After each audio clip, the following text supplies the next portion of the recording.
ସେଥିପାଇଁ ମାଥିଉ ଲିଖିତ ସୁସମାଚାର 3:8 ଲେଖାଯାଏ, ମନ ପରିବର୍ତ୍ତନର ଉପଯୁକ୍ତ ଫଳକୁ ଉତ୍ପନ୍ନ କର।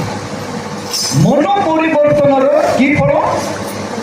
ଉପଯୁକ୍ତ ଫଳ ଆଗା ମାନେ। ତେଣୁ ସେ ମାଳିକି କହିଲେ, ହଁ। ଦେଖ, ଏହି 3 ବର୍ଷ ହେଲା ମୁଁ ଆସି ଏହି ଡିମିରି ଗଛରେ ଫଳ ଖୋଜୁଅଛି। କେତେ ବର୍ଷ ହେଲା?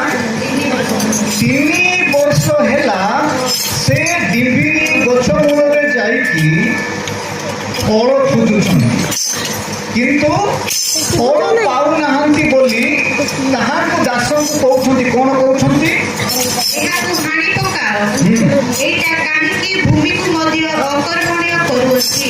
ଏହାକୁ କଣ କରିବ? ହାଣି ପକାଅ। ଏହା ଖାଇକି ଭୂମିକୁ ମଧ୍ୟ ଅକର୍ମଣୀୟ କରୁଅଛି। Imagine itu, to idem rahnu ima manja nangati bhumi kini ke okor monyo ditiman. Esi baga idem rahnu kini inna dibati me kattamu. Ese borso aate yan polo tahi 3 ବର୍ଷ ଆତେରେ 3 ବର୍ଷ ହେଲା ସେ ଯାଇକି ଫଳ ଖୋଜୁଛନ୍ତି, ଆଉ କିନ୍ତୁ ଫଳ ପାଉନାହାନ୍ତି। ସେଥିପାଇଁ ତାହାକୁ କହୁଛନ୍ତି ଏହି ଗଛକୁ ହାଣି ପକାଅ, କାରଣ 3 ବର୍ଷ ହେଲା ମୁଁ ଫଳ ଖୋଜୁଅଛି, ପାଉନାହିଁ। ସେତେବେଳେ ସେ କଣ କହିଲେ? ମାତ୍ର ସେ ତାଙ୍କୁ ଉତ୍ତର ଦେଲା, କି ଉତ୍ତର? ପ୍ରଭୁ, ଏହାକୁ ଏହି ବର୍ଷଟି ମଧ୍ୟ ଛାଡ଼ି ଦିଅନ୍ତୁ। ଏହି ବର୍ଷଟି ମଧ୍ୟ କଣ କରନ୍ତୁ? 3 ବର୍ଷ ଯାଇଛି, ପୁଣି ଆଉ ଥରେ ବର୍ଷ ମଧ୍ୟ ସେ ସୁଯୋଗ ମାଗୁଛନ୍ତି। ବୋଲେ କେତେ ବର୍ଷ ହେବ? 4 ବର୍ଷ। 4 ବର୍ଷ ପାଇଁ ସେ ଗୋଟେ ବର୍ଷ ପାଇଁ ମାଗୁଛନ୍ତି। 3 ବର୍ଷ ଚାଲି ଯାଇଛି, ଏହି ବର୍ଷ ଏହାକୁ ଛାଡ଼ି ଦିଅ। କଣ କରିବ ସେ? ମୁଁ ଇତିମଧ୍ୟରେ ହଁ। ଏହାର ଚାରିପାଖ ଖୋଳି ଖତ ଦେବି। 4 ପାଖ ଖୋଳିକିରି ଖତ ଦେବି।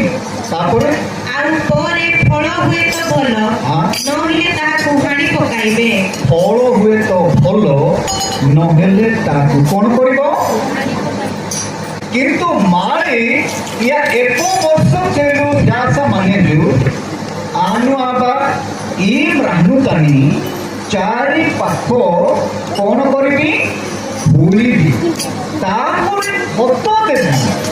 ଖତ ଦେଲା ପରେ କଣ ହବ? ଫଳ ଫଳିବ। ତ ଭଲ କଥା।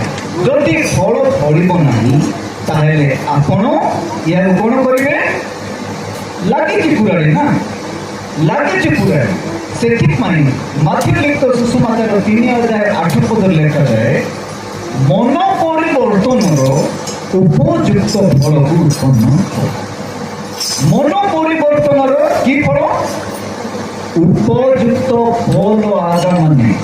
নাগা টিকালি এসে মাসাতু তোমরা জিজ্ঞেস করো, তুই জেনে রহিথা যাইটা করুথা যিশুর লাগি।